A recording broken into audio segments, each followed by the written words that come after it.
Donc, continuons. Parlons d'un autre repos. Et nous revenons dans notre texte de base. Alléluia. À partir du verset Hébreu 4. Alléluia. À partir du verset 6. Or, puisqu'il est encore réservé à quelques-uns d'y entrer, et que ceux à qui d'abord la promesse a été faite, n'y sont pas entrés, à cause de leur désobéissance, Dieu fit de nouveau un jour aujourd'hui en disant, dans David, longtemps après, comme il est dit plus haut, aujourd'hui, si vous entendez sa voix, n'endurcissez pas vos cœurs. Car si Josué leur eût donné du repos, il ne parlerait pas après cela d'un autre jour. Il y a donc un repos de sabbat. Alléluia. Ici, on nous parle d'un autre repos. Ça va choquer des personnes, mais on nous parle d'un autre repos. Et nous allons aller voir cela dans le livre de, alléluia, dans le livre de Psaume 95. Psaume 95. De quel repos parle-t-on ici?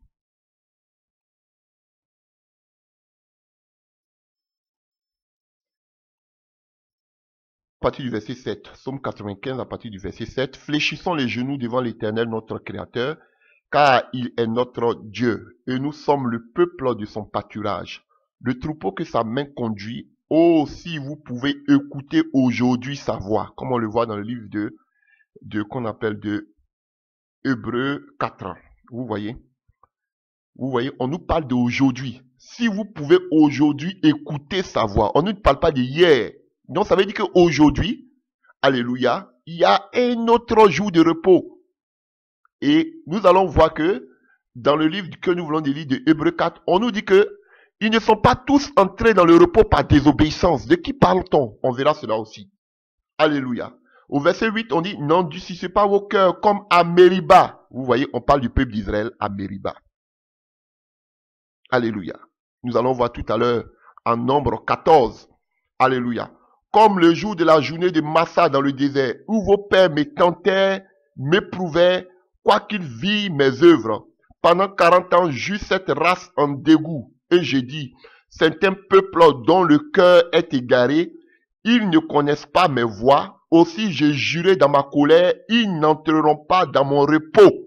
Ah, donc il y a un autre repos. La Bible dit que, à cause, comme nous avons vu dans le livre d'Éphésiens, d'Hébreux 4, on nous dit que, à cause de la désobéissance du peuple d'Israël, ils ne sont pas entrés dans le repos. Ici, on nous dit que ce peuple-là, ils ont été endurcis à Mériba et le jour de la journée de Massa dans le désert. Et cela, on va dans le livre de Nombre 14. Nombre 14 à partir du verset, alléluia, 26 qui en parle. Vous voyez? Donc, on va aller dans le livre de Nombre 14. Donc, on nous dit que Dieu dit, ils n'entreront pas dans mon repos. Ha! Alléluia. On veut voir ce repos-là. C'est de quel repos il s'agit? Alléluia. Donc, allons-y un peu dans le livre de Nombre 14. Alléluia. Et quand on arrive dans le livre de Nombre 14, alléluia, on va partir du verset 1, toute l'assemblée éleva la voix et poussa des cris et le peuple pleura pendant toute la nuit. Alléluia.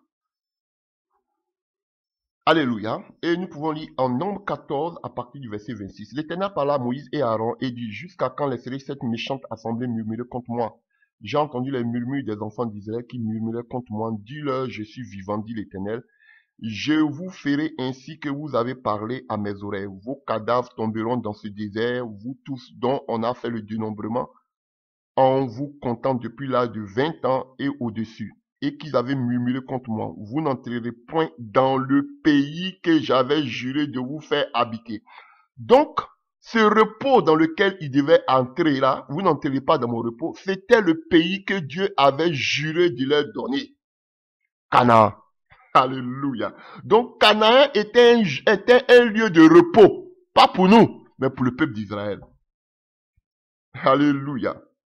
Caleb, fils de Jotné, et Josué, fils de Nun, et vos petits enfants dont vous avez dit, ils deviendront une proie. Je les ferai monter, ferai entrer, et ils connaîtront le pays que vous avez dédaigné. Vos cadavres à vous tomberont dans le désert et vos enfants paîtront 40 années dans le désert et porteront la peine de vos infidélités jusqu'à ce que vos cadavres soient tous tombés dans le désert. De même que vous avez mis 40 jours à explorer le pays, vous porterez la peine de vos iniquités 40 années, une année pour chaque jour.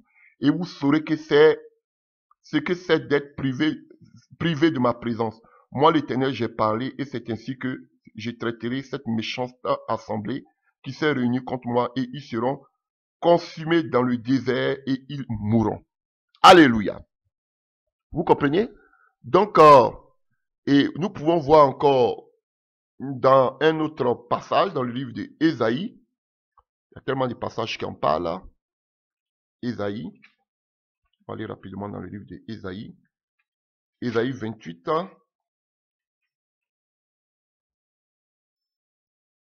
Voilà. On va prendre à partir du verset 7. Mais eux aussi, ils chancellent dans le vin. Et les boissons fortes leur donnent des vertus. Sacrificateurs et prophètes chancellent dans les boissons fortes. Ils sont absorbés par le bain. Ils ont des vertiges à cause des boissons fortes. Ils chancellent en prophétisant. Ils vacillent et rendent la justice. Toutes les tables sont pleines de vomissements d'ordures. Il n'y a plus de place. À qui veut-on enseigner la sagesse? À qui veut-on donner des leçons? À qui veut-on donner des leçons? Est-ce à des enfants qui viennent d'être sévrés, qui viennent de quitter la mamelle? Car c'est précepte sous précepte. Vous avez vu, ils ont mis tellement de préceptes. Alléluia, dans la loi parfaite de Dieu. C'est précepte sur précepte, précepte sur précepte, règle sur règle. Alléluia, règle sur règle. Un peu ici, un peu là. Eh bien, c'est par des hommes aux lèvres balbutiantes et au langage barbare que l'Éternel parlera à ce peuple. Et il leur disait, voici le repos. Laissez reposer celui qui est fatigué. Voici le lieu du repos. Mais ils n'ont point voulu écouter. Et pour eux, la parole de l'Éternel sera précepte sur précepte, précepte sur précepte, règle sur règle. Un peu ici par là, afin qu'en marchant, ils tombent à la renverse et se brisent afin qu'ils soient enlacés et pris. Donc, vous voyez, chers frères et sœurs. Donc, il y avait un repos pour le peuple d'Israël. Et on va voir, si vous voyez Genèse 15 à partir du verset 13, Dieu avait déjà promis cette terre-là, cette Canaan, cette terre promise à qui? À Abraham. Chers frères et sœurs, vous voyez aussi en Genèse 17, verset 7 à 8, on nous parle même du mot Canaan. Alléluia. Joseph aussi parle de Canaan. Je sais que Dieu vous enlèvera d'ici. Vous allez entrer dans cette terre promise, comme il avait promis à Abraham, à nos pères. Enlevez mes eaux d'ici. Genèse 50, verset 24. Alléluia. Et quelque chose qui me frappe. Alléluia. Nous voyons un Exode. Vous allez voir une belle révélation là, ici. Exode 3. À partir du verset 7 à 8. Exode 3. Que dit l'Éternel? L'Éternel dit, j'ai vu la souffrance de mon peuple. Il a vu la souffrance de son peuple qui est en Égypte. J'ai entendu les cris que lui font pousser ses oppresseurs. Il a entendu, et car je connais, maintenant il connaît les douleurs, et regardez ce qui me frappe ici, il dit, je suis descendu pour le délivrer de la main des Égyptiens, et pour le faire monter de ce pays, d'un bon et vaste pays, d'un pays ruisselant de lait et de miel, dans les lieux qu'habitent les Cananéens, les Hessiens, les Amoriens, les Phérésiens, les Égyptiens et les Jébusiens, ainsi de suite. Ce qui me préoccupe ici, regardez, c'est je suis descendu pour les faire monter. Voici une belle révélation. Ça, vous allez comprendre déjà pour ceux déjà qui ont le discernement. On va entrer tout à l'heure dans le repos de la foi. Et ici, on nous dit, c'était comme Paul, on va parler de ça, Paul va nous dire dans le livre de Colossiens que tout cela, c'était l'image des choses à venir. Donc, Dieu descend dans la souffrance du chrétien. Il vient avec Jésus-Christ. Et qu'est-ce qu'il fait? Alléluia. Il vient nous délivrer de nos souffrances. Et il nous fait monter. Alléluia. D'un pays où coule le lait et le miel. Alléluia.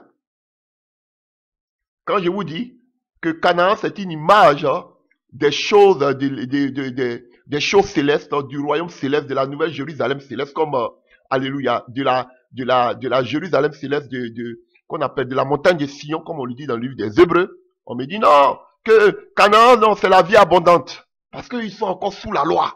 Mais on va voir de quoi je parle tout à l'heure.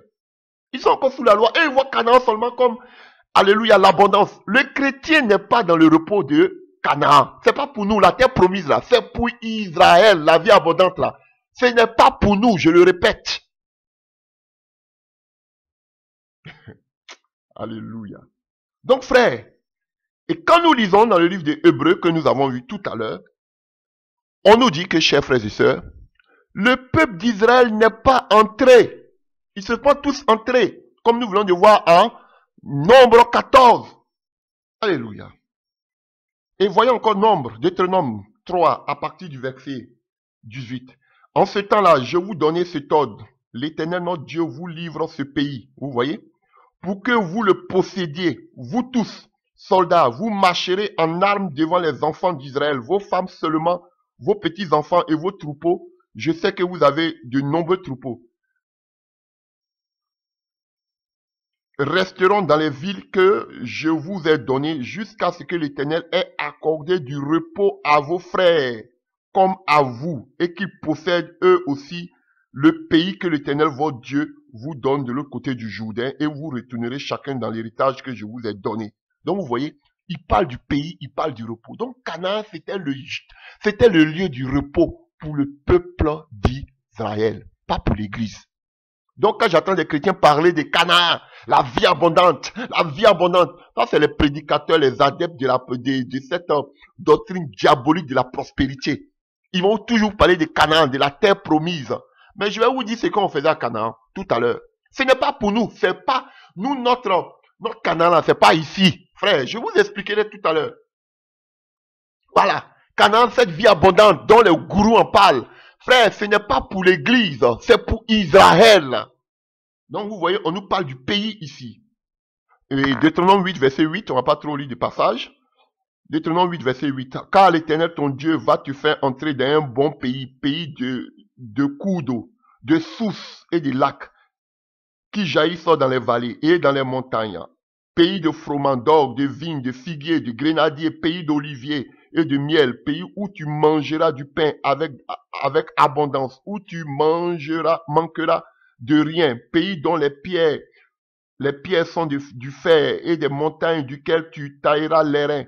Lorsque tu mangeras et tu te rassasieras, tu béniras l'Éternel ton Dieu pour le bon pays qu'il t'a donné. Garde-toi d'oublier l'Éternel ton Dieu, au point de ne pas observer ses commandements, ses ordonnances et ses lois que je te prescris aujourd'hui. Lorsque tu mangeras et tu te rassasieras, lorsque tu bâtiras et tu habiteras de belles maisons, lorsque tu verras multiplier ton gros et ton menu bétail, s'augmenter ton argent et ton or, et s'accroître tout ce qui est à toi. Prends garde que ton cœur ne s'enfle et que tu n'oublies l'Éternel ton Dieu, qui t'a fait sortir du pays d'Égypte, de la maison de servitude, qui t'a fait marcher dans le grand et affreux désert, où il y a des serpents brûlants et des scorpions dans les lieux arides et sans eau, et qui a fait jaillir pour toi de l'eau du rocher le plus dur, qui t'a fait manger dans le désert la manne inconnue à tes pères, afin de t'humilier et de te prouver, pour te faire ensuite du bien. Garde-toi de dire en ton cœur, ma force et la puissance de ma main m'ont acquis ces richesses.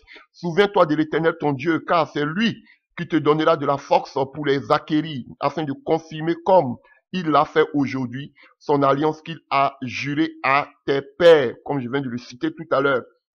Si tu oublies l'Éternel ton Dieu et que tu ailles après d'autres dieux, si tu les sers et tu prosternes devant eux, je vous déclare formellement aujourd'hui que vous périrez. Vous périrez comme les nations que l'Éternel fait périr devant vous, parce que vous n'aurez point écouté la voix de l'Éternel votre Dieu. Donc, voici toute la description de la terre promise. On nous parle de l'or, de l'argent en abondance. Frère, vous avez vu? Voici le message que vous prêchez ces gens-là aujourd'hui.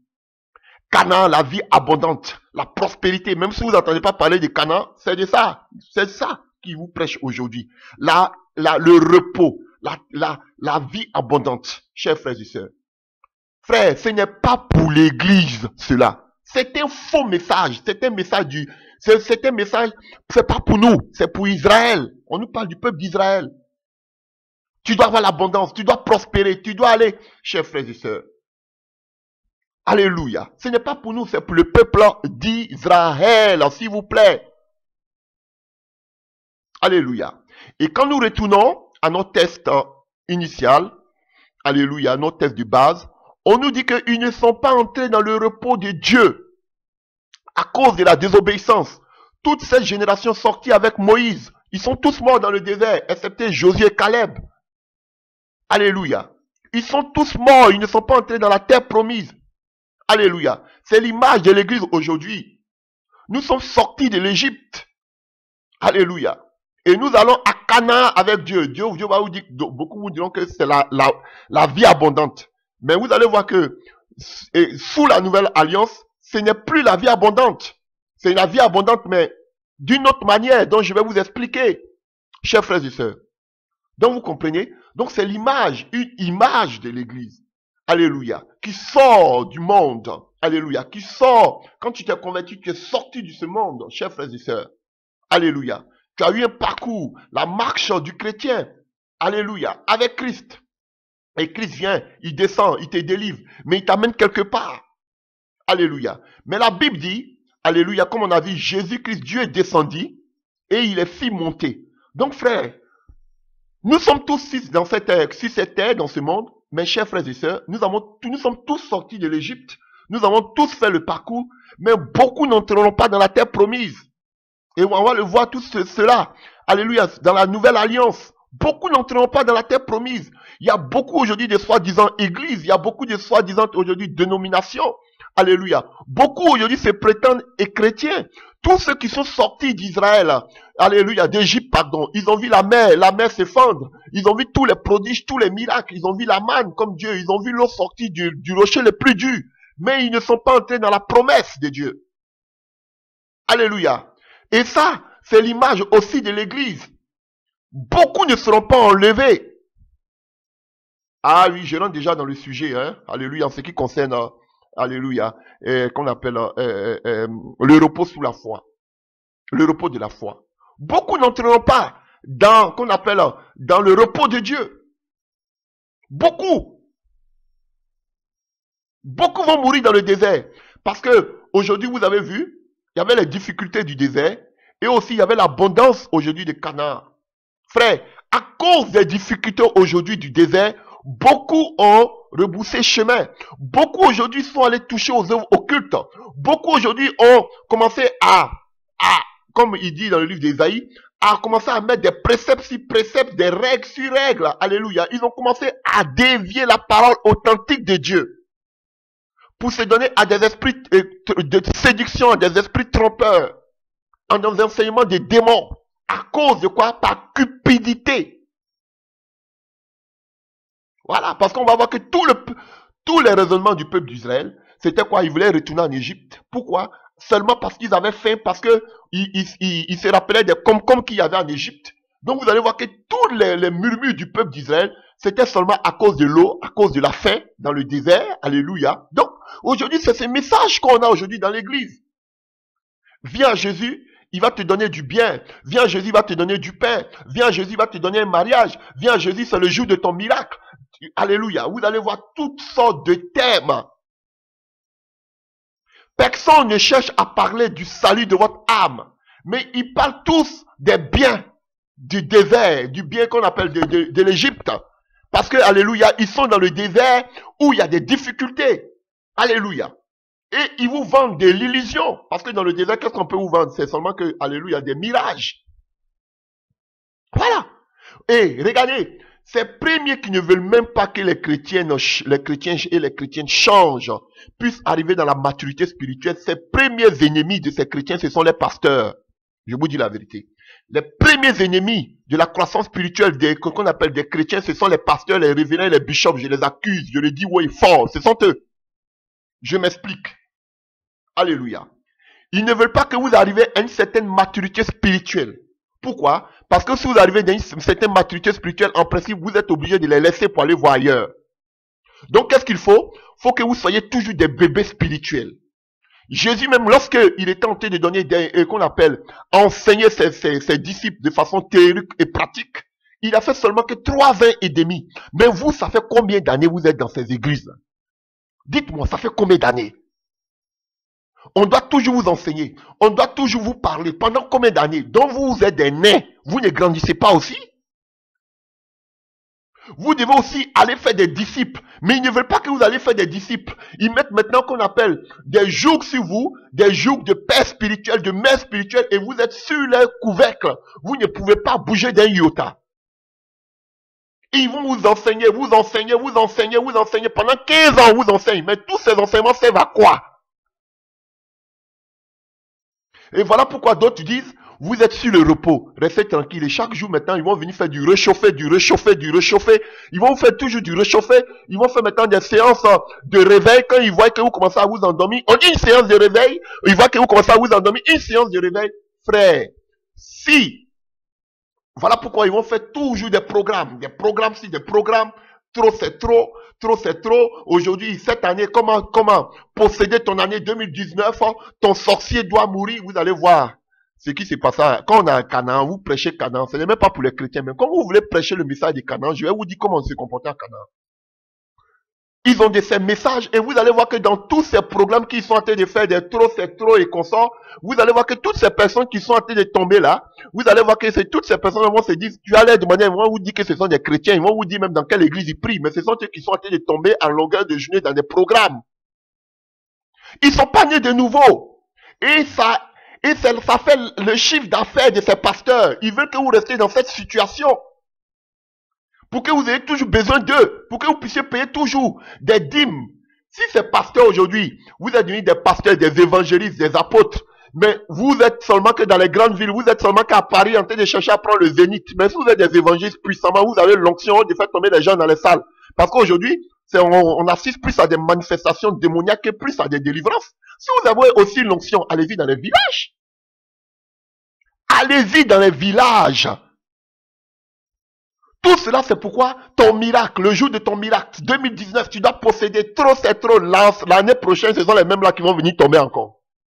Il y a un problème, l'église est malade.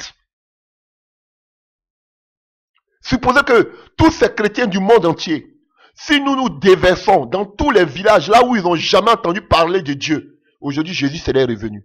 Mais aujourd'hui, à cause de nos opportunistes, à cause de nos, qu'on appelle, de notre égoïsme, alléluia, à cause de nos intérêts, alléluia, personne ne veut aujourd'hui dire à quelqu'un, allons-y dans le monde entier prêcher. Non, on préfère s'asseoir dans nos zigouras.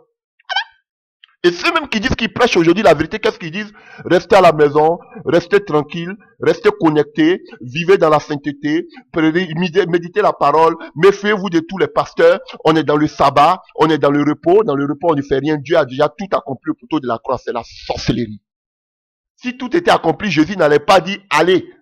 Quand il dit allez là, il ne parle pas seulement aux apôtres, mais il nous donne aussi, alléluia, c'est un ordre, un impératif, on doit partir. Je vous avais dit, ça va vous rattraper. Vous êtes arrivé à une croisée des chemins. Vous êtes obligé de faire du réchauffé. Pourquoi? Parce qu'aujourd'hui, si vous les laissez endormir, ils risquent d'aller voir ailleurs. Donc, il faut toujours les accaparer par des petits messages, tout. Alléluia. Voilà. Je vous avais toujours dit. Vous faites semblant de montrer que vous laissez ces gens, ils sont libres d'aller voir ailleurs, alors que vous les tenez au fait. Chers frères et sœurs, je vais parler. Chers frères et sœurs, voilà pourquoi je vous ai toujours dit, envoyez, je vous donne un peu de conseils, je ne vais pas seulement que dénoncer, mais je vais vous donner un peu de conseils. Envoyez ces gens-là. Ils ont trop écouté d'enseignements. Ils ont trop vu, ils ont trop fait de moments, de programmes de réveil. Ils sont fatigués. Ils ont trop vu. Quand on accumule, on amasse, faut aller maintenant mettre en pratique. Lorsque Jésus-Christ envoyait ses disciples n'avaient pas d'expérience. Vous pouvez voir Luc 10. Mais Jésus les a envoyés quand même dans le bain. Allez-y. Il les envoyait 2 à 2. Et les gens revenaient. Ils venaient faire le compte à Jésus. Et quand là où ils avaient fait des erreurs, Jésus pouvait rectifier les erreurs. Mais vous les laissez à la maison, vous ne voulez pas qu'ils bougent et vous dites que on est sous le sabbat, on est dans le Shabbat. Dans le Shabbat, c'est le repas. En principe, on ne doit rien faire, c'est la sorcellerie. Je vais vous montrer ce que c'est que le Shabbat sous la nouvelle alliance. On n'est pas dans le repos. Alléluia. Envoyez ses frères et sœurs dans le monde entier. Eux aussi, ils n'ont qu'à aller faire leur expérience. Ils n'ont qu'à aller aussi dans le monde entier. Envoyez les 2 à 2 par groupe. Ils n'ont qu'à partir aussi en mission. Vous allez voir que l'œuvre va bouger. Aujourd'hui, l'œuvre est devenue monotone. L'église de Dieu, elle est spirituelle. Nous sommes des esprits, nous devons bouger. On ne peut, vous-même vous dites que nous sommes des esprits, on ne peut pas arrêter l'esprit. Maintenant, pourquoi vous dites à l'esprit de rester dans les maisons? Pourquoi vous dites aux esprits de rester là et puis maintenant vous allez passer les mardis, maintenant faire aujourd'hui qu'on appelle le chant du coq aussi. Parce que ça c'est quoi? Jusqu'à quand? Et quand ça vous sied maintenant, on va quelque part, on fait le réveil et tout le monde est connecté pour maintenir les gens, libérer-les, envoyez-les 2 à 2, 5 à 5, 6 à 6, 10 à 10. Allez-y dans le monde, envoyez-les. Pourquoi c'est vous seuls qui devez partir? Vous voyez, vous avez des blessures parce que vous avez travaillé avec des gens, alléluia, qui vous ont fait le coup, excusez-moi pour le thème, alléluia, qui vous ont déçu.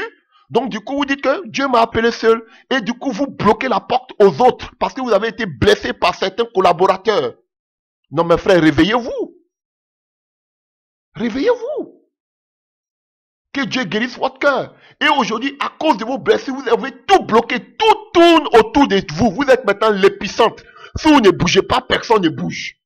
Et vous dites aux gens, oui, on est dans le sabbat, restez à la maison, vivez dans la sanctification, on attend le retour du Seigneur. Mais quand vous envoyez ces personnes aller dans le monde, dites-les de collecter des biens, mettez en prière et envoyez-les en mission aussi. Au lieu que ce soit vous seulement qui partez. Et quand vous êtes arrivé à la croisée du chemin, vous ne savez plus comment gérer, vous êtes obligé maintenant de dire, nous sommes dans le sabbat, restez chez vous à la maison, restez, et puis attendons le retour du Seigneur. C'est la sorcellerie, on doit travailler. La Bible dit que le repos, c'est se reposer de nos œuvres. Est-ce qu'ils ont fini l'œuvre que le Seigneur leur a donnée? Non, mais vous les dites de rester à la maison. Ils sont dans le repos. Quel travail ils ont fait, et puis ils vont se reposer? Non, Jésus a déjà tout accompli à la croix. Alléluia, que Dieu ait pitié de vous. Alléluia. Donc, Hébreux 4 nous dit, alléluia, à partir du verset 8, car si Josué leur a donné du repos. Donc c'était Josué qui devait donner le repos au peuple d'Israël. Pourquoi? Parce que nous le voyons, alléluia, dans le livre de Deutéronome. À partir du verset, vous pouvez lire à partir du verset 1, on dit Moïse était âgé de 120 ans, mais à partir du verset 7, Deutéronome 31, à partir du verset 7, Moïse appela Josué et lui dit, en présence de tout Israël, fortifie-toi et prends courage quand tu entreras avec ce peuple dans le pays que l'Éternel a juré à leur père de leur donner. C'est toi qui les mettras en possession. L'Éternel marchera lui-même au devant de toi. Il sera lui-même avec toi et il ne te délaissera point, il ne t'abandonnera point, il ne craint point et ne te ferait point. Alléluia. Donc vous voyez, c'était Josué qui devait faire entrer le peuple d'Israël dans la terre promise. Yoshua. Parce que Josué aussi c'est ça. C'est Yoshua qui devait faire entrer Josué, une image de Christ, de Jésus-Christ, qui devait les faire entrer dans la terre promise. Alléluia. Vous voyez pourquoi Dieu est descendu et il les fait monter.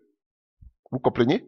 Donc c'était Josué, l'image de Jésus. C'était lui seul qui devait les faire entrer dans la terre promise. Donc nous, dans notre repos là, en tant que chrétiens, sous la foi, on va voir ça tout à l'heure, c'est Jésus seul qui peut nous emmener dans le repos. C'était l'image des choses à venir. Alléluia. Donc vous comprenez? Et tous ne sont pas entrés dans la terre promise. Alléluia. Oh. Que devait faire le peuple d'Israël une fois dans la terre promise, une fois dans la vie abondante? Lorsqu'ils sont dans la terre promise, qu'est-ce qu'ils devaient faire? Parce qu'on a vu, on a décrit un peu les bénédictions qu'ils allaient avoir dans la terre promise. Ce qu'aujourd'hui les pasteurs vous enseignent, les adeptes de la prospérité vous enseignent. Ce n'est pas pour vous. Alléluia, ça va vous choquer aujourd'hui. Voyons dans le livre de Josué 13, à partir du verset 1. Josué était vieux, avancé en âge. L'Éternel lui dit, alors tu es devenu vieux, tu es avancé en âge, et le pays qui te reste à soumettre est très grand. Voici le pays qui reste, tous les districts des Philistins et tous les territoires des Gébusiens depuis. Et puis Dieu a commencé à citer. Et à partir du verset 6, que dit le Seigneur? Tous les habitants de la montagne, depuis le Liban jusqu'à Misfrot-Maïm, tous les Sidoniens, je les chasserai de devant les enfants d'Israël. Donne seulement ce pays en héritage par le sort en Israël, comme je te l'ai prescrit. Et divise maintenant ce pays par portion entre les 9 tribus de et la demi-tribu de Manassé. Alléluia. Vous voyez? Donc, dans la terre promise, Josué était devenu vieux, il ne pouvait pas conquérir tout ce vaste, alléluia, territoire. Donc, Dieu a dit, il faut donner des ordres au peuple d'Israël. Moi-même, je serai avec eux. Ils étaient déjà maintenant arrivés dans la terre promise. Alléluia. Voilà, pour le partage de Canaan, du pays de Canaan. Alléluia, le lieu où coule le lait et le miel. Donc, chers frères et sœurs, mais que dit Dieu? Dans Canaan, c'est lui-même qui allait chasser les ennemis au devant du peuple d'Israël. Vous prêchez Canaan. Quand on est dans Canaan, là, on ne chasse plus les démons. C'est Dieu même qui s'occupe de nos, qu'on appelle, de nos adversaires, de nos ennemis. Mais si vous prêchez maintenant la prospérité, je n'arrive pas à comprendre maintenant que toujours c'est vous, en longueur de journée, qui êtes en train de parler de ton ennemi qui t'empêche d'entrer dans ton année 2019. Dieu va exterminer tes ennemis, Dieu va détruire ton sorcier. Il y a d'autres là même, ils ont fondé les ministères sur les sorciers, sur la sorcellerie. Le jour qu'il n'y a plus de sorciers là, ils n'auront plus de ministère. Mais vous êtes des aventuriers. Quel est le message que Dieu vous donne? Alléluia. Je le dis toujours. Quel est le message? Bande de faux prophètes, quel est le message? Ce n'est pas toujours de venir parler des sorciers. Écoutez, Daniel là, comme je l'ai dit une fois, Daniel, en tant que tel, il n'est pas, selon les érudits hébraïques, il n'est pas appelé totalement comme étant un prophète. Pourquoi? Parce qu'on dit il a travaillé dans l'administration, il avait des visions et des songes, mais on ne considère pas Daniel en tant que tel comme un prophète. Pourquoi? Parce qu'on considère que Daniel n'a pas amené de message au peuple d'Israël. Voilà. Jean-Baptiste a envoyé un message, préparer la venue de Jésus. Jésus, même le prophète, a amené un nouveau message. C'est moi-même le chemin. Je suis venu pour parler du royaume des cieux. Tous les Élie, tous les prophètes, Ésaïe, tous ceux-là, Ézéchiel, même Moïse a amené un message. Et tous ont amené un message. Mais on ne voit ni, même des choses qu'on appelle, et Joseph a dit que Dieu vous va vous envoyer dans la terre promise qu'il avait promis à nos frères, à nos pères. Mais Daniel, quel message il a envoyé au peuple d'Israël? Non, il n'a pas envoyé de message. Un véritable prophète, un véritable homme de Dieu envoie un message. Alléluia. Je dénonce un faux prophète aujourd'hui qui est en Afrique du Sud, qui ne fait que donner seulement des révélations, qui ne fait que, qu'on appelle, c'est lui à longueur de journée, qui ne fait que trouver les gens cachés, alléluia, détectés, mais vous ne verrez jamais amener son message. Quel est son message? Quand je dénonce cela, maintenant, ils ont enlevé, ils ne l'appellent plus prophète, ils ont mis pasteur. Vous êtes des aventuriers, vous les gens qui avez cette chaîne paganisée en France, là. Maintenant, comme ils ne veulent plus qu'on le traite de faux prophète, ils ont enlevé prophète et ils ont mis pasteur. Oui, vous êtes corrompus même. Alléluia. Donc, vous voyez, quand on est dans la terre promise, frère, on doit avoir un message. Moïse avait un message. Frère, c'est pas de venir seulement chercher les sorciers. Quand on est dans la terre promise, dans l'abondance là, on ne cherche plus les sorciers. En ce moment, pourquoi si vous prêchez, vous dites que vous êtes prospère dans l'abondance, Dieu va t'élever, c'est ton miracle. Maintenant, pourquoi à longueur de journée, vous êtes en train de parler seulement que de sorcellerie, de délivrance, de sorcellerie, si vous dites que vous êtes prospère, quand on est dans la terre promise, c'est Dieu même qui s'occupe de nos ennemis. Pourquoi tout ce tapage médiatique? Parce que vous avez des chaînes de télévision. Pourquoi ce tapage médiatique? Si on est dans l'abondance là, si vous dites que tous ces chrétiens là, ils sont nés de nouveau, ils sont dans l'abondance là, ils n'ont plus besoin d'être possédés. Comme disait un gourou de Paris, alléluia. Alors, donc, il faut gêner pour que le démon qui est en toi puisse maigrir, c'est la sorcellerie. Quand on est né de nouveau, on n'est plus possédé par un démon. Mais tous vos programmes que vous faites, la plupart de ces personnes qui vous donnent de l'argent pour que vous puissiez aller au Zénith l'année prochaine là, la plupart de ces personnes vous diront qu'ils sont des chrétiens, mais ce sont eux qui sont possédés, qui sont en train de tomber à longueur de journée. Quand on est dans l'abondance, quand on est à Canaan, on n'est plus possédé par des ennemis, par des démons. Mais c'est vous qui chassez seulement que les sorciers et les démons, vous avez un problème. Vous avez un problème. Alors, voyons autre chose. Quand on est dans l'abondance là, qu'est-ce qu'on doit faire quand on est à Canaan? Je vous dis, hein, ce n'est pas pour l'église, mais je veux parler à ceux qui prêchent la prospérité là. C'est à eux que je veux parler. Quand ils veulent escroquer les gens, ils vont toujours, ils ont dit ces thèmes là, trop c'est trop. Et maintenant, ils vont vous dire, ils aiment vous mettre dans des crédits, vous endetter. Maintenant, on va vous dire qu'on doit prendre une grande salle l'année prochaine, amener de l'argent pour qu'on puisse prendre. Là, si vous avez assez d'argent là, frères et sœurs, prenez cet argent là. Aidez les frères qui sont dans les villages à aller, s'ils ont l'onction là, au lieu d'aller prendre une grande salle l'année prochaine là, pour vous faire encore tomber là, ils n'ont qu'à prendre cette onction là pour aller dans les villages, ils n'ont qu'à prendre cet argent là pour aller annoncer l'évangile jusqu'à dans les villages. C'est la plaisanterie, la distraction, tout ça. Et du tapage médiatique pour rien. Et un programme d'œcuménique. Tous les gourous vont se rassembler là pour parler. Mais dans le fond quoi? Zéro. Je vous dis. Du tapage médiatique. Si vous avez l'onction là, allez-y dans les villages. Il y a des démons qui vous attendent là-bas. Il y a des gens possédés qui n'ont jamais entendu parler de la parole de Dieu. Allez-y avec cette onction. Ton sorcier doit mourir. Trop, c'est trop. C'est ton heure de miracle. Toujours. Alléluia. Mais vous ne parlerez jamais du salut de leur âme. Alléluia. Josué 22. À partir du verset 1. Alors Josué appela les Rubinites, les Galiléites, les demi-tribus, la demi-tribu de Manassé. Il a dit, vous avez observé tout ce que vous a prescrit Moïse, serviteur de l'Éternel, et vous avez obéi à ma voix. Donc tout ce que je vous ai ordonné, vous n'avez point abandonné vos frères depuis un long espace de temps jusqu'à ce jour, et vous avez gardé des ordres, des commandements de l'Éternel, votre Dieu. Maintenant que l'Éternel, votre Dieu, a accordé du repos à vos frères, comme il leur avait dit, retournez et allez dans vos tentes, dans vos maisons, alléluia si vous voulez, dans le pays qui vous appartient et que Moïse, le serviteur de l'Éternel, vous a donné de l'autre côté du Jourdain. Voici ce qu'on doit faire quand on est dans l'abondance. Ayez soin seulement d'observer et de mettre en pratique les ordonnances et les lois que, vous voyez, on parle des lois. Ce n'est pas pour l'Église. Que vous a prescrit Moïse, serviteur de l'Éternel. Aimez l'Éternel, votre Dieu. Marchez dans toutes ses voies. Gardez ses commandements.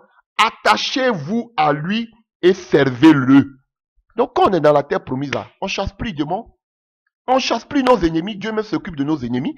Quand on est dans la terre promise là, quand on vous dit qu'on est dans les bénédictions là, on sert seulement Dieu et puis c'est fini. Dieu s'en occupe de tout. Mais si on vous dit que vous êtes dans l'abondance, pourquoi à longueur de journée, programme sur programme pour dire c'est ton année, c'est ta délivrance, c'est ton jour, ton sorcier va mourir? Arrêtez de nous distraire. Vous prêchez des mirages aux gens, de la distraction aux gens. Si vous avez l'onction, allez-y dans les forêts, allez-y dans les villages, au lieu de chercher toujours à rester à Paris. Voilà, parce que tout le monde maintenant veut passer parce qu'il y a des caméras. Allez-y dans les villages, dans les campements, et puis là-bas, ils vont aller vous filmer aussi en train de faire l'œuvre de Dieu dans les villages. Alléluia. Tout ça, c'est de la publicité avec vos costumes, des gourous. Allez-y dans les villages, si vous avez l'onction.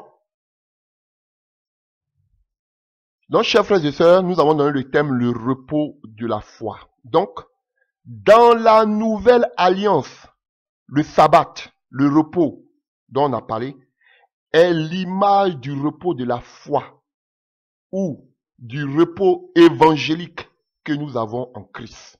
Chers frères et sœurs, et nous le voyons ici en Hébreux 4, à partir du verset, nous pouvons comprendre à partir du verset 1, créons donc tandis que la promesse d'entrer dans son repos subsiste encore. Donc il y a un repos encore. Qu'aucun de vous ne s'en trouve exclu, car cette bonne nouvelle nous a été annoncée. Donc vous voyez, on nous parle du repos de l'évangile, ou bien du repos évangélique, du repos qui vient à partir de l'évangile que nous avons entendu. Aussi bien qu'à eux, mais la parole qui leur fut annoncée ne leur servit de rien.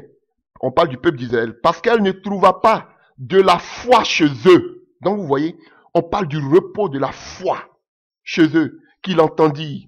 Pour nous, qui avons cru, vous voyez, nous avons cru à la parole de Dieu. Car la foi vient de ce qu'on entend, et ce qu'on entend vient de la parole de Dieu. Nous avons cru à l'évangile de Christ. Nous entrons dans ce repos. Vous voyez, il y a un repos qui vient à partir de l'évangile que nous avons entendu. Donc, frère, c'est ce qu'on appelle le repos évangélique ou le repos, alléluia, de la foi. Et que nous dit Paul, alléluia, que nous dit Paul dans le livre de Colossiens 2, verset 16, Colossiens 2, à partir du verset 16, attendez rapidement que je cherche, Colossiens 2, voilà, à partir du verset 16, Colossiens 2, verset 16, que personne donc ne vous juge au sujet du manger ou du boire, ou au sujet d'une fête, d'une nouvelle lune, ou des shabbats. C'était l'ombre des choses à venir, mais le corps, il est en Christ. Qu'aucun homme sous une apparence d'humilité et par un culte des anges ne vous ravise à son gré le prix de la course, tandis qu'il s'abandonne à ses visions et qu'il est enflé d'un vain orgueil par ses pensées charnelles. Alléluia. Voilà. Donc, Paul nous dit que c'était l'image des choses à venir, les Shabbats. Donc le sabbat, c'était l'image, alléluia, du repos, alléluia, évangélique, le repos de la foi. Et maintenant, nous voulons voir ce que c'est que le repos de la foi. Comprenez que le repos de la foi se passe sous la nouvelle alliance. On a vu le repos de Dieu, on a vu le Shabbat, on a vu le repos qui était la terre promise. Chers frères et sœurs, maintenant, on va voir le repos sous la nouvelle alliance. Donc, ils disent que nous sommes dans le repos. Nous ne sommes pas encore dans le repos. On va voir de quoi il est question lorsqu'on parle du repos sous la nouvelle alliance. Et déjà, quand vous prenez Matthieu 12, à partir du verset 8, Jésus dit qu'il était le maître du sabbat. Parce que on voit que Jésus traversait les champs de blé un jour du sabbat et ses disciples qui avaient faim se mis à arracher des épis et à manger. Et les pharisiens voyant cela lui disent, voici tes disciples font ce qu'il n'est pas permis de faire pendant le sabbat. Alléluia. Et Jésus prend l'exemple de David, alléluia, qui avait mangé de ces épis-là. Alléluia. Voilà. Donc, et qui avait mangé le pain qui était destiné aux sacrificateurs. Et Jésus leur dira que, à partir du verset 8 de Matthieu 12, qu'il est le maître du sabbat. Et pour parler du repos de la foi, nous voulons voir déjà ce que c'est que le repos de la foi. De quoi il est question quand on parle du repos de la foi sous la grâce. Nous le voyons déjà, un grand prophète de Dieu avait déjà prophétisé cela. Alléluia. Voilà. Donc il s'agit de Jérémie et nous parlerons de Jérémie. Nous prenons Jérémie 6 à partir du verset 16. Jérémie 6 à partir du verset 16. Ainsi parle l'Éternel. Placez-vous sur les chemins. Regardez et demandez quels sont les anciens sentiers. Quelle est la bonne voie? Vous voyez? La bonne parole. Marchez-y et vous trouverez le repos de vos âmes. Donc, chers frères et sœurs, sous la grâce, le repos de la foi, on fait allusion au repos de nos âmes. Rien à voir avec la bénédiction financière, la richesse. Ça, ce n'est pas le repos. Ça, c'était pour Israël. Canaan, c'est pour Israël. Mais nous, en tant que chrétiens, maintenant, notre repos, on parle de nos âmes, le salut de nos âmes. Alléluia. Et prenons un autre passage. Vous allez comprendre. Vous connaissez tous Matthieu 11. Matthieu 11. À partir du verset... Alléluia. Matthieu 11 à partir du verset 28. Venez, Jésus dit, venez à moi, vous tous, vous connaissez ça déjà, qui êtes fatigués et chargés, et je vous donnerai du repos. Donc Jésus-Christ, comme Dieu en Exode 3, il a vu notre souffrance, il a entendu toutes nos douleurs, comme on a vu en Exode 3. Et qu'est-ce que Dieu fait? Dieu descend, alléluia, comme Jésus, il dit de venir à lui pour qu'il puisse nous donner du repos. N'est-ce pas, chers frères et sœurs? Comme ici. Alléluia. Le tétragramme. Comme pour qu'il nous donne du repos. Et parce qu'on doit prendre son joug sur vous et recevez mes instructions, car je suis doux et humble de cœur. Alléluia. Et vous trouverez du repos. Il veut nous donner du repos. Mais de quel repos? On a vu que le Seigneur, il est descendu en Exode 3 et il nous fait monter dans une terre où coule le lait et le miel, dans la terre promise. Ici, Jésus vient, il nous délivre par la foi, par son sang et sa mort et sa résurrection au poteau de la croix. Et qu'est-ce qu'il fait? Il nous donne du repos. Et de quel repos il parle? On voit ici à partir de la suite. Je vous donnerai, vous trouverez du repos. Pourquoi? Pour vos âmes. Car mon joug est doux et mon fardeau léger. Donc Jésus, le repos qu'il est venu nous donner, c'est pour nous donner le repos de nos âmes, la vie éternelle. Ça n'a rien à voir avec la bénédiction. Ça n'a rien à voir pour dire qu'on doit s'asseoir. Frère, tant que tu n'es pas encore mort, tu n'es pas dans le repos. On va le voir. Ah oui. Sous la foi, dans la nouvelle alliance, tant que tu n'es pas encore mort, tu n'es pas dans le repos. Donc ceux qui vous disent que vous êtes dans le repos, dans le Shabbat, c'est la sorcellerie. Notre Shabbat, ce n'est pas maintenant. Notre Shabbat, c'est après notre mort. C'est le repos de nos âmes. C'est ça. Alléluia. Alléluia. Voyons d'autres passages qui vont vous éclairer davantage. Vous pouvez prendre le livre de 1 Thessaloniciens 1, on peut lire à partir du verset 4. Aussi nous glorifions-nous de vous dans les églises de Dieu, à cause de votre persévérance et de votre foi au milieu de toutes vos persécutions et tribulations que vous avez à supporter. C'est une preuve. Vous parlez de bénédiction à Canaan, pourtant ici, eux, on parle de persécutions et de tribulations que vous avez à supporter. C'est une preuve du juste jugement de Dieu, pour que vous soyez jugés dignes du royaume de Dieu. Donc, celui qui passe pas par les persécutions et les tribulations, il n'est pas digne du royaume de Dieu. Mais aujourd'hui, là, est-ce que vous vivez par les tribulations et les persécutions? Donc, vous n'êtes pas propre pour le royaume.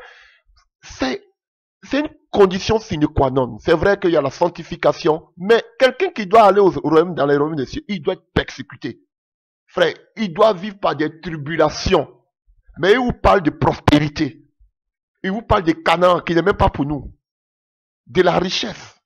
Chers frères et sœurs, pour vous soyez jugés dignes du royaume de Dieu, par lequel vous souffrez. Donc un véritable chrétien doit souffrir la persécution, les tribulations. Car il est de la justice de Dieu de rendre l'affliction à ceux qui vous affligent. Et de vous donner à vous qui êtes affligés du repos. Donc Paul nous parle aussi du repos. Avec nous, est-ce que c'est un repos maintenant? Avec nous. Lorsque, écoutez maintenant la suite. Lorsque le Seigneur Jésus apparaîtra du ciel avec ses anges et sa puissance, au milieu d'une flamme de feu. Donc notre repos, c'est à partir de l'avènement de Jésus-Christ, à partir de l'enlèvement, que va se produire notre repos. Comme Jésus, on a vu dans Exode 3, on dit qu'il est descendu pour nous envoyer où? Dans un lieu de repos. Dans un lieu où coule le lait et le miel. Frère, ce n'est pas ici. Vous avez compris? Donc, il est venu pour enlever cette affliction-là. Mais à quel moment? Quand le Seigneur apparaîtra, le jour de l'enlèvement. C'est à partir de là que tu seras dans le repos. Tant que tu es sur terre, tu n'es pas encore dans le repos. C'est un mauvais évangile. On vous pousse à la paresse. On veut vous maintenir en vous disant, vous êtes dans le sabbat, Dieu a tout accompli, restez à la maison, comme ils ont l'habitude de le dire, c'est fait, c'est fait, c'est fait. C'est la sorcellerie, frère. On doit vous pousser à travailler pour le Seigneur, à œuvrer pour le Seigneur. Voilà. Que Dieu ait pitié de nous. Pour punir ceux qui ne connaissent pas Dieu et ceux qui n'obéissent pas à l'évangile de notre Seigneur Jésus-Christ. Ils auront pour châtiment la ruine éternelle loin de la face du Seigneur et de la gloire de sa force. Lorsqu'il viendra pour être en ce jour-là, glorifié dans ses saints et admiré dans tous ceux qui auront cru par notre témoignage auprès de vous qui avez cru. Alléluia. Vous comprenez? Donc c'est au retour du Seigneur que nous serons dans le repos. Sinon, pour le moment, tant que tu es sur terre, tu n'es pas dans le repos. Tu dois travailler pour ton salut. Apocalypse 14, à partir du verset 9. Et un troisième ange les suivit en disant d'une voix forte, si quelqu'un adore la bête et son image et reçoit une marque sur son front ou sur la main, il boira lui aussi du vin de la fureur de Dieu, versé sans mélange dans la coupe de sa colère. Il sera tourmenté dans le feu et le soufre, et devant les saints anges, devant l'agneau, et la fumée de leur tourment montant au siècle des siècles, et ils n'ont de repos, alléluia, ni jour ni nuit, ceux qui adorent la bête et son image, et quiconque reçoit la marque de son nom. C'est ici la persévérance des saints, qui gardent les commandements de Dieu et la foi de Jésus. Et j'entendis du ciel une voix qui disait, écrit, heureux dès à présent les morts qui meurent dans le Seigneur. Oui, dit l'Esprit, afin qu'ils se reposent de leurs travaux, car leurs œuvres les suivent. Vous avez compris? C'est quand on meurt qu'on se repose. De quoi? De nos travaux, de nos œuvres. Comme on a vu, Dieu se reposa de toutes ses œuvres. Car vos œuvres vous suivent, chers frères et sœurs. Et on vous dit, restez à la maison, c'est fait, vous vivez le Shabbat, au lieu de travailler pour le Seigneur. Quand je vous dis toujours, on dit non, Dieu n'est pas injuste. Pour ne pas penser, on prend ça dans le livre des Hébreux. Alléluia. Pour penser à tout ce que vous devez travailler pour le Seigneur. Car vos œuvres vont vous suivre pour les récompenses au ciel. Et on vous dit, c'est fait, restez tranquillement à la maison. Dieu a déjà tout fait, frère. Commencez à vous lever. Cherchez quelle est la... Il y a des dons, il y a des ministères. Demandez au Seigneur quel est le ministère auquel Dieu vous appelle et commencez à foncer. Ne regardez, on vous a trop enseigné. Je vous pousse pas à la rébellion, mais ces gens-là, il faut le ministère et vous dormez, vous amenez seulement votre argent. Est-ce que Dieu vous a appelé, c'est bon de soutenir? Dieu vous a appelé seulement à donner l'argent. Vous-même, vous ne partez pas aussi? À quoi Dieu vous appelle? Alléluia. Je vous dis toujours que devant le tribunal de Christ, ils ont combattu ce message. Devant le tribunal de Christ, ce sont tes œuvres qui vont te suivre. Si Dieu t'appelle à être un évangéliste, on te dit qu'il faut rester à la maison. Mais qu'est-ce que tu allais présenter devant Dieu? Non, Seigneur, moi, je donnais mon argent, je soutenais. Mais est-ce que c'est à ça que Dieu t'appelle? On dit Dieu n'est pas injuste. Alléluia. Ça, vous le trouvez dans le livre d'Hébreux 6. Alléluia. À partir du verset 10, car Dieu n'est pas injuste pour oublier votre travail et l'amour que vous avez montré pour son nom en rendant encore des services aux saints. Alléluia. Mais est-ce que toi, Dieu t'appelle pour ça? Mon ami, ma soeur, on a vu ici qu'on dit tes œuvres vont te suivre au ciel. À quoi Dieu t'appelle? C'est très important. Ne travaillez pas pour Dieu, travaillez avec Dieu. Et ces gens-là, ils ont besoin de votre argent. Ils vont vous laisser vous asseoir jusqu'à vieillir dans ces lieux. Vos œuvres vous suivent. Ah oui, chers frères et sœurs. C'est important. Donc c'est quand on meurt, frère, qu'on rentre dans le repos. Tant qu'on est sur la terre, on n'est pas encore dans le repos. C'est ça, le repos évangélique. On parle du repos de nos âmes. Rien à voir avec le Shabbat. Le Shabbat était l'image des choses à venir. Et notre Shabbat, frère, c'est à l'avènement du Christ. Lorsque nous mourons, nous partons dans le Shabbat. Dans notre Shabbat. Nous partons dans notre repos. Parce que nos œuvres sont finies. C'est fini. Tu as fini ta mission sur terre, tu rentres à la maison. C'est pas ici, on dit reposez-vous. Nous sommes dans le sabbat, la sorcellerie. Parce qu'ils veulent vous maintenir. Restez là en train de regarder la télévision, les émissions. Vous ne partez pas, restez là seulement. Restez à la maison, mettez-vous entre vous. Maintenant, qu'est-ce qu'ils font? Ils font comme Pharaon. On dit bon, vous pouvez rester entre les frères en Christ, comme Pharaon, ne partez pas trop loin. Et puis ils vous maintiennent. Toujours, ils savent où ils sont. Ils mettent les émissions. Ils vont faire des programmes de réveil, vous les regardez. Ils vont vous faire, frère, vous-même partez. Levez-vous, partez. Voilà. Ça fait combien de temps vous êtes tenté de prendre enseignement? Ça fait combien de temps vous prenez des enseignements? Ça finit pas. Et ils vous diront, vous restez à la maison, envoyez vos biens, vos soutiens. Moi, je m'en vais.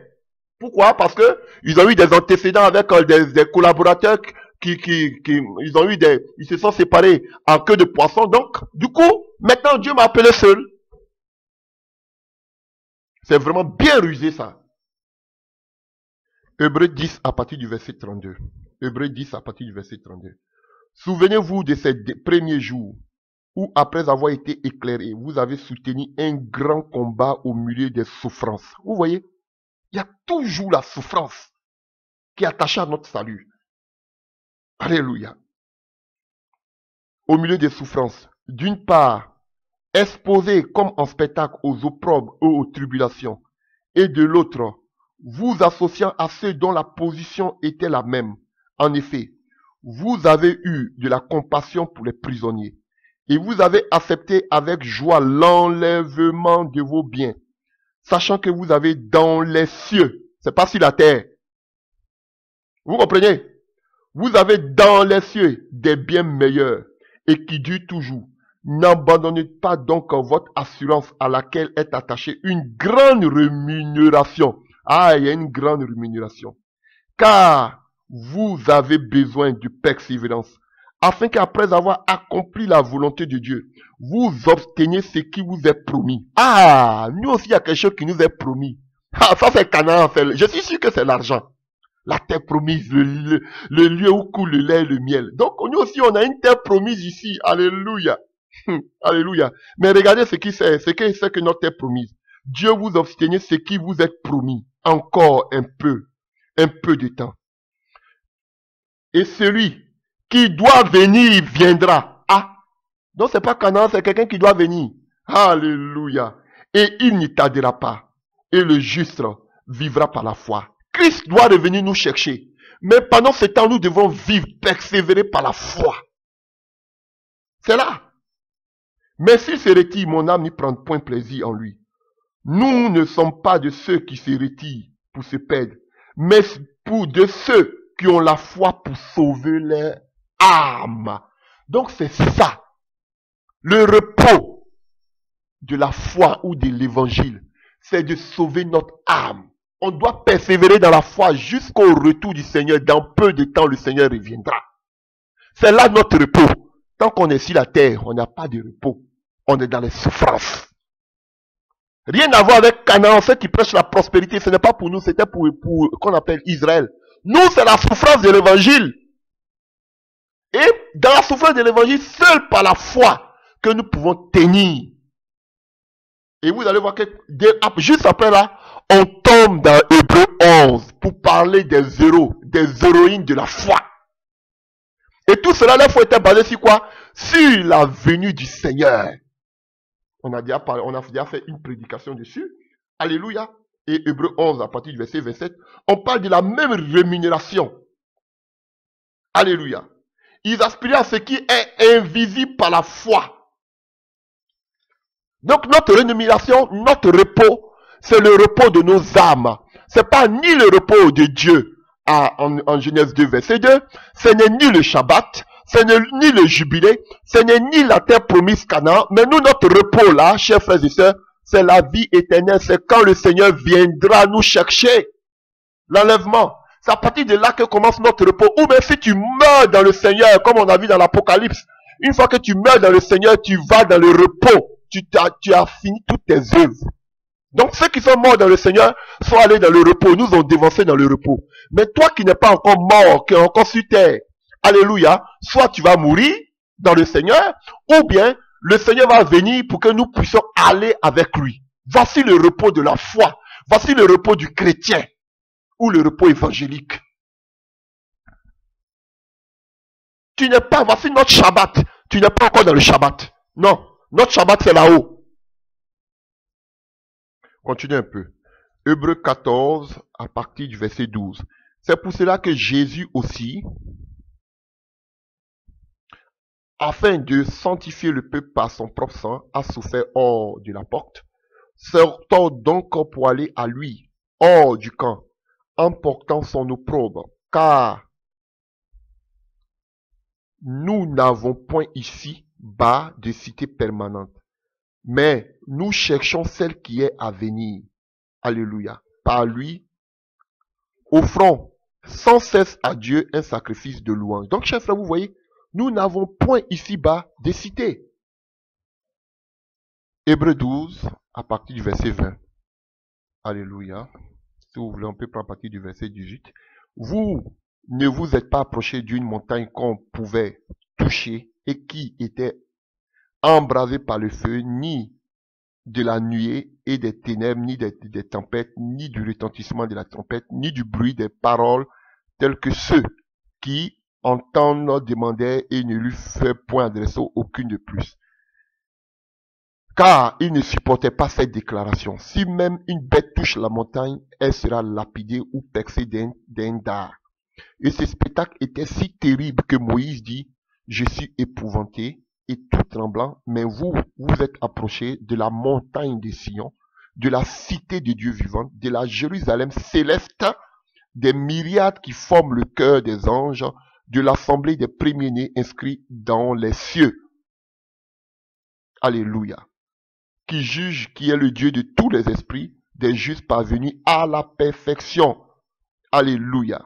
Et on va dire que son sang crie plus que le sang d'Abel. Donc, chers frères et sœurs, tout ça pourquoi? Pour vous dire tout simplement que, frères, nous, notre repos, c'est dans le ciel. Pour ceux qui sont morts dans le Seigneur, ils sont dans le repos. Mais maintenant, pour ceux qui ne sont pas encore morts, chers frères et sœurs, nous entendons le Seigneur, le retour du Seigneur, pour que nous puissions entrer, alléluia, dans son repos. Et vous avez vu on a vu que c'est Josué qui les a emmenés dans le repos. Donc, nous aussi, c'est Jésus-Christ, le même Yoshua aussi, qui va nous envoyer dans le repos. Et on attend ce Jésus-là qui va revenir. Et voilà pourquoi Hébreux 4, verset 10 nous dira, Alléluia, car celui qui est entré dans le repos de Dieu se repose de ses œuvres, comme Dieu s'est reposé des œuvres des siennes. Efforçons-nous donc d'entrer dans ce repos. Voilà, nous devons tout faire pour entrer dans ce repos afin que personne tombe en donnant le même exemple de désobéissance, car la parole de Dieu qu'on appelle est vivante et efficace. Alléluia. Donc, chers frères et sœurs, nous devons nous efforcer d'entrer dans ce repos. Et maintenant, comment faire pour entrer dans ce repos? Nous allons voir quelques recommandations et nous allons finir. Donc, chers frères et sœurs, nous avons dans tout le livre d'Hébreux, nous avons, pour finir par là, 11 mots d'ordre par lesquels, alléluia, qui sont aussi comme des exhortations, alléluia, pointant le retour du Seigneur pour que nous puissions entrer dans le repos. Nous, le premier mot d'ordre que nous le voyons dans le livre de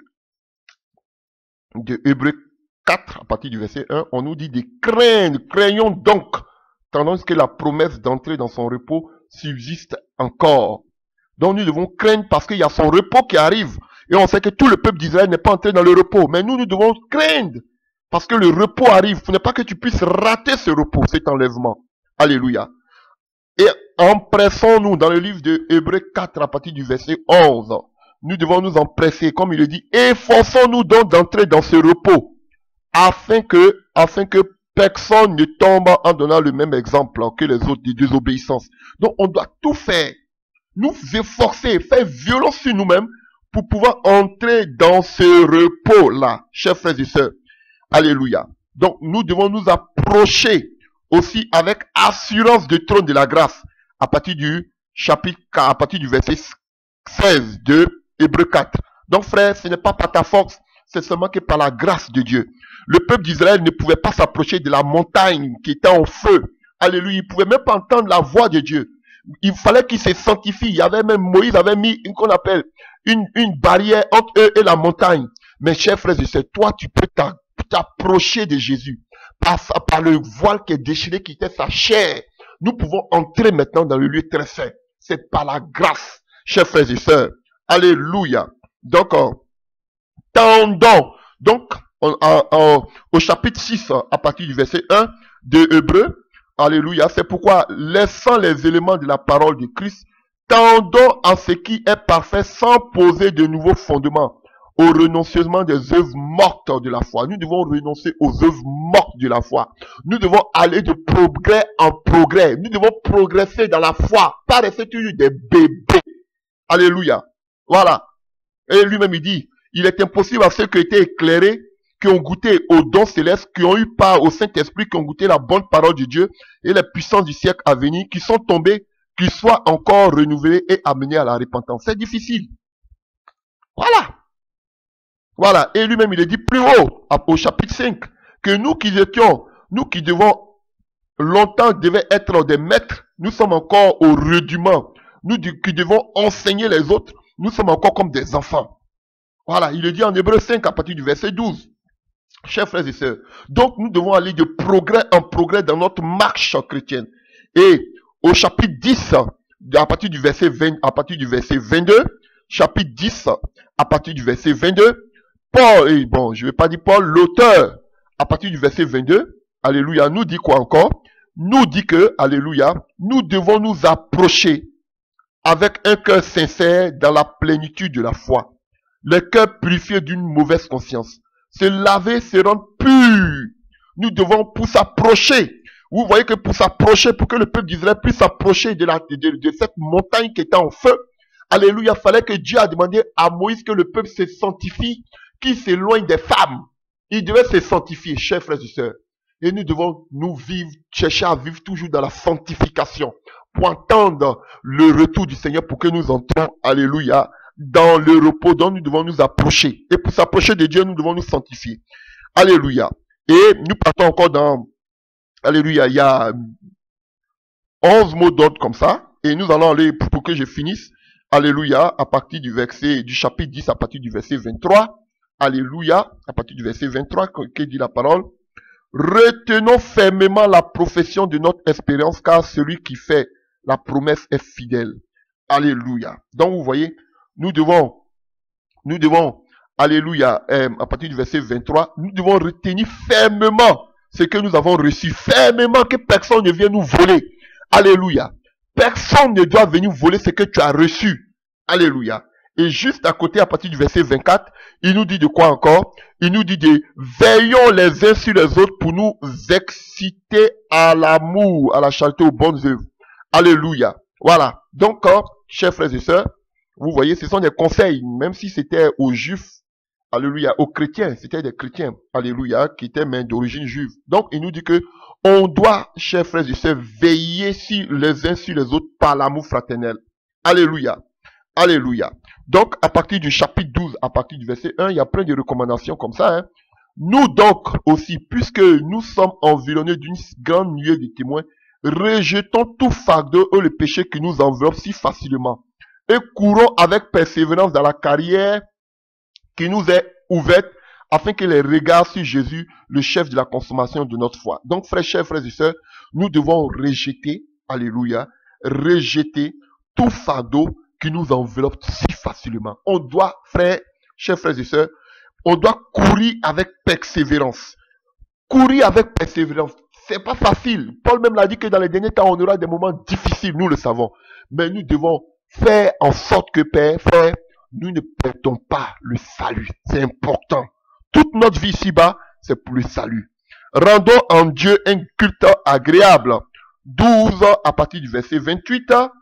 Alléluia. C'est pourquoi, recevant un royaume inébranlable, montrons notre reconnaissance en rendant en Dieu un culte qui lui soit agréable avec piété, avec crainte.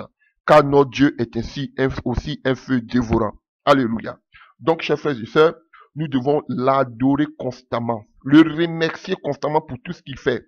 Et au chapitre 13, à partir du verset 13, nous finissons par là, hein. Chapitre 13, à partir du verset 13, sortons donc pour aller à lui, hors du camp, en portant son opprobre. Chers frères et sœurs, vous avez vu que c'est le peuple d'Israël qui devait aller vers la montagne. Donc nous devons aller vers le Seigneur, chercher le Seigneur de tout notre cœur. Cherchons celle qui est à venir. Quand on parle de chercher, on parle ici du salut. Voilà, on doit aller hors du camp en portant son opprobre, car nous n'avons point ici-bas la cité permanente. Nous cherchons celle qui est à venir. Donc, chers frères et sœurs, nous devons chercher à aller dans le royaume des cieux. Alléluia. Alléluia. Et en offrant aussi un sacrifice de louange que nous voyons en Hébreux 13 à partir du verset 15. Alléluia. Alléluia. Par lui offrons sans cesse à Dieu un sacrifice de louange, c'est-à-dire le fruit de nos lèvres qui confesse son nom. Alléluia. Vous comprenez, chers frères et sœurs? Donc, sur ce, je veux m'arrêter là. Ça a été long pour vous dire que, chers frères et sœurs, tant que nous ne sommes pas dans, qu'on appelle sous la loi, qu'on appelle le repos de Canaan ne nous concerne pas. Les bénédictions et consorts ne nous concernent pas.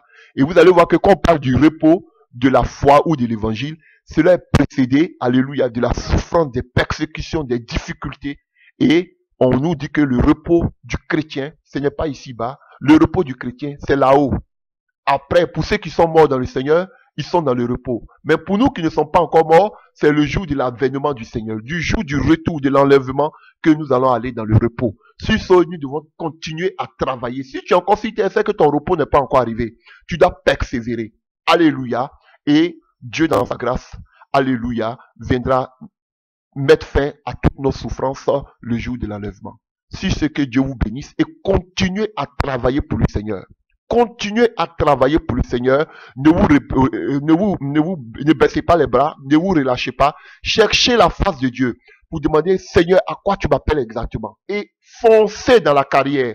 Continuez, marchez, quel que soit ce que les gens diront, continuez à suivre les voies du Seigneur. Faites ce qu'il vous demande au lieu de suivre ce qu'un homme vous dit de faire. C'est vrai qu'il faut respecter ceux qui vous enseignent, mais c'est encore mieux de chercher la volonté de Dieu pour vous-même, votre propre vie. Que Dieu vous bénisse. Amen.